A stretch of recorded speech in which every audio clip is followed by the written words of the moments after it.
Donc voilà, نبداو مع la deuxième partie. J'essaye ما نديرش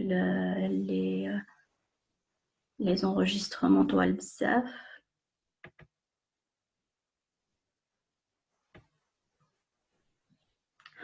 Voilà. Donc كنا مع toujours la nutrition artificielle, toujours مع la nutrition entérale. شفنا la sonde naso-gastrique. Donc نشوفوا un autre genre de sonde, il y a la sonde de gastrostomie, d'accord, la gastrostomie. Donc la stomie, d'accord, la stomie, c'est un petit trou, d'accord, un petit trou, il est là dans le niveau abdominal, la paroi abdominale, d'accord, pour introduire directement, d'accord, pour introduire directement la solution nutritive directement dans l'estomac, d'accord. Donc, voilà une sonde de gastrostomie, sonde introduite directement dans l'estomac par l'intermédiaire d'un petit orifice, d'accord, يعني une stomie. Orifice يعني ثقبة, d'accord, un trou يديروه réalisé dans la paroi abdominale, au niveau abdominal, qui m'a comme tu sur l'image, pardon, donc c'est plus clair. Donc haoulik le trou, hahilik la centrale, donc voilà, hahilik le schéma, c'est mieux. Le trou ou ce qu'on appelle là une stomie, un orifice, ou la solution administrée par cette sonde. D'accord? Donc, j'espère que c'est clair. J'ai préféré mettre des schémas mieux. Je te encore mieux. Donc, il y a une troisième sonde, c'est une sonde de jéjunostomie. Donc, c'est le même principe qui m'a la sonde de gastrostomie, d'accord. هذه كيف كيف بصح وشنو برك l'emplacement تاعها ماشي كيف كيف, d'accord. هاد البلاصه تاعها في jéjuna.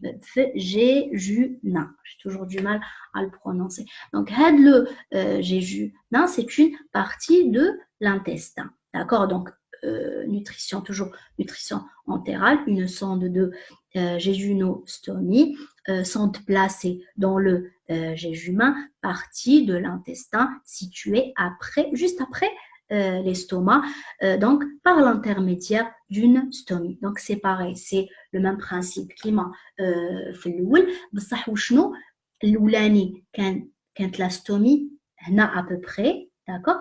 هنايا dans ce cas là تكون شوية حابطة عليها. Donc j'ai préféré vous mettre un seul schéma et c'est clair. Donc كي نشوفوا هنايا par exemple, هنا c'est gastrostomie, à peu près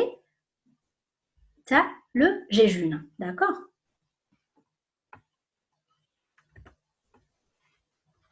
J'espère que c'est clair. Donc, ce qu'on appelle la nutrition entérale. D'accord, donc c'est pas facile quand même de faire un trou ou là d'administrer une sonde le nez, etc. Donc il faut éviter qu'une nutrition naturelle, orale, elle est toujours préférable à la nutrition artificielle. Donc la deuxième méthode ou là le deuxième mode de la nutrition artificielle, il y a la nutrition parentérale. D'accord, parentérale. Donc la nutrition parentérale est indiquée lorsque la nutrition entérale ne donne pas de résultat.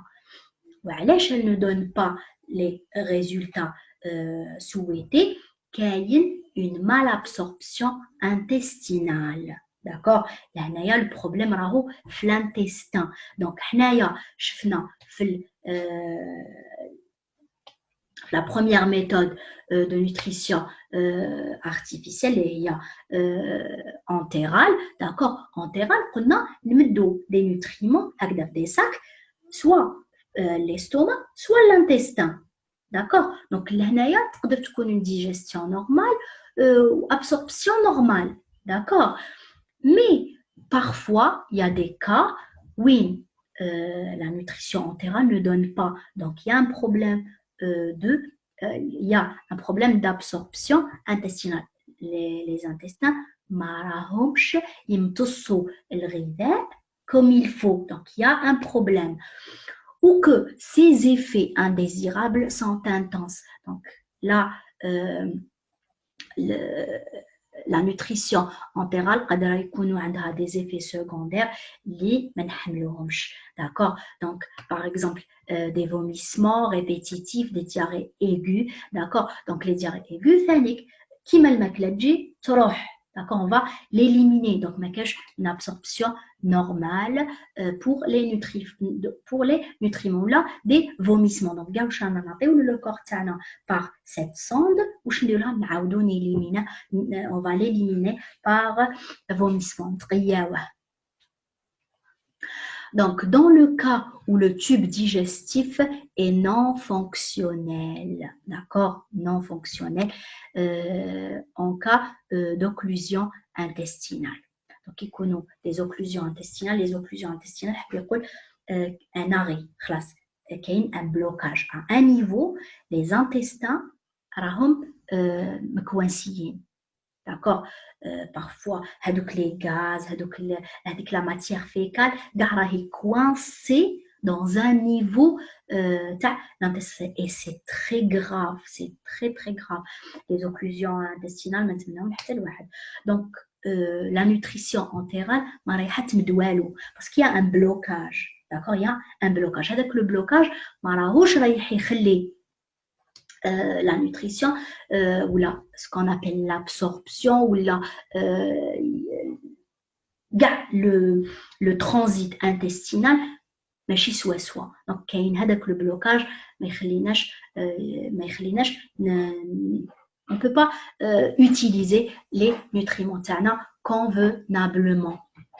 Donc là automatiquement on aura recours à la nutrition parentérale. Donc l'administration des nutriments dans ce cas se fait directement dans le sang via une perfusion, yani à travers une perfusion intraveineuse. Donc là, c'était pas la peine de dire comme une image.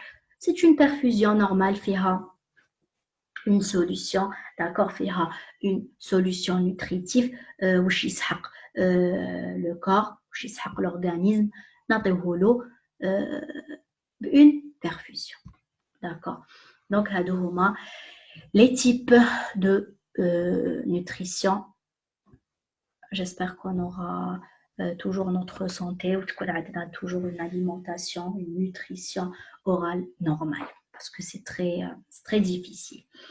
Donc là, en fin de cours, je vois les effets des carences nutritionnelles.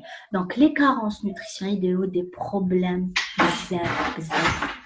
donc il y a l'augmentation du risque d'infection. Donc les maladies infectieuses, d'accord.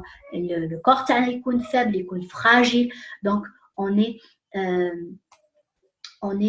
sensible aux maladies infectieuses. Donc, le morceau rapidement, voilà, plus fragile, plus vulnérable. Donc, là, j'ai l'impression, voilà, c'est bon. Très bien. Donc, je في la séance précédente les vitamines les protéines les glucides etc. Je fais les types donc il y a quelques types de nutriments les ils vont protéger et notre système immunitaire. Ils vont renforcer le système immunitaire. Donc, qui يكونوا des carences من هذا النوع من الغذاء, d'accord, automatiquement يكون الكور تاعنا fragile et vulnérable. Donc, le deuxième point, donc, provoque plusieurs maladies, d'accord, provoque les carences nutritionnelles, on a provoqué les maladies comme, d'accord, le rachitisme. Le rachitisme, c'est سبب تاعو هي les carences en vitamine D. Donc, هذا الراشيتيزم هذايا دونك ولا شفتوهم هذوك اللي عندهم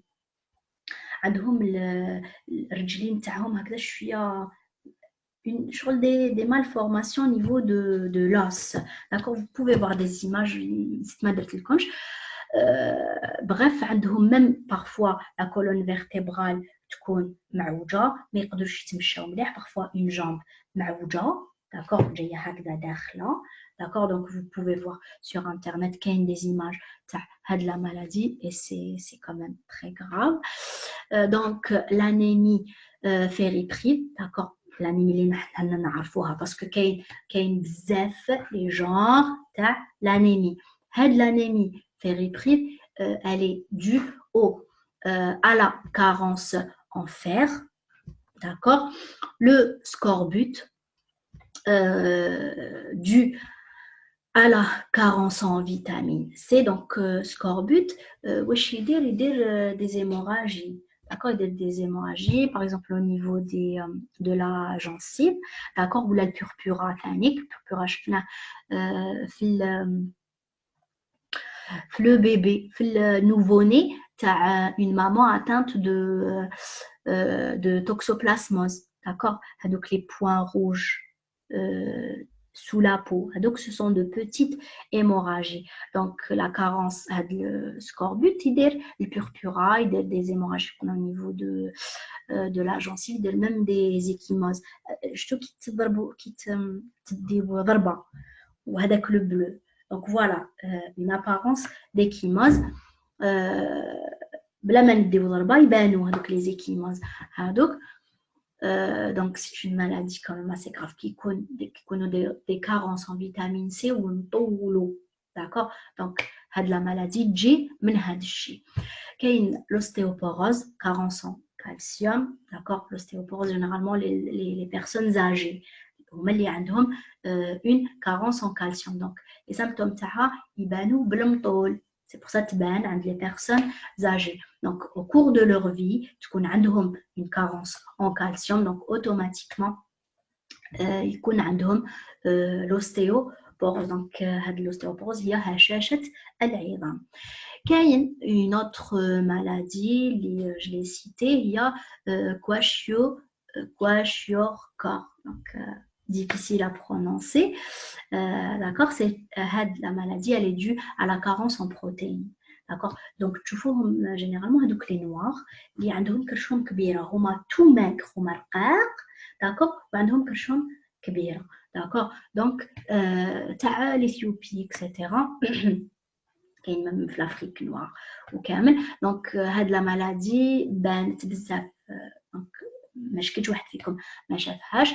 Donc الله يعافينا كيكونوا des carences très importantes en protéines يعطيو هاد la maladie. Donc كيكونوا de petites carences en protéines ماشي ما يعطيوش هاد la maladie, يعطيو d'autres symptômes. Par exemple مع les ongles, d'accord, يبانوا واحد شغل les ongles تاعنا حين يتكسروا فيهم هكذا تشققات, d'accord, يبان من هذا الكوتي كيف la chute de cheveux, des problèmes تاع la chevelure قادرة تكون كيف من les carences en protéines etc. Donc كاين plusieurs maladies causées par les carences nutritionnelles. Donc chez l'enfant, elle entraîne un fléchissement de la courbe de croissance. كاين عندكم في الكارنيه de santé تاعكم كاين une courbe, d'accord, une courbe de croissance, d'accord, une courbe de croissance. هذيك c'est une référence. Donc la maman واش لازم دير, تبع l'enfant تاعها, à chaque fois le surveille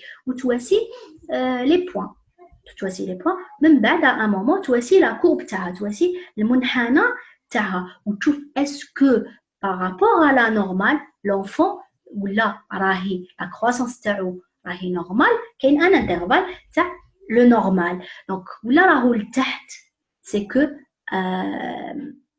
la croissance تاعو ما راهيش تسوى donc راهو عنده un problème, d'accord, un problème de nutrition, soit le corps تاعو ما راهوش absorbé, soit عنده problème qui m'a quelques maladies qui m'a donc la maladie اللي ما يحملوش le gluten, d'accord, ولا ما يحملوش الحليب ولا etc.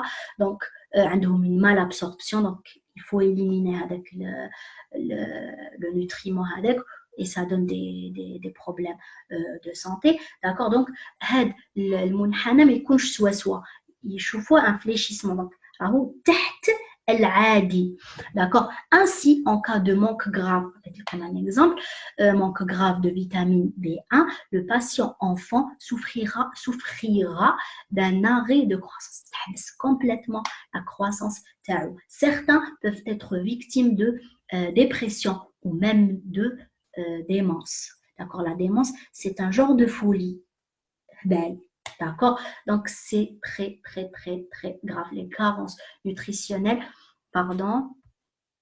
Donc surtout pour l'enfant, c'est primordial, la nutrition est primordiale pour l'enfant.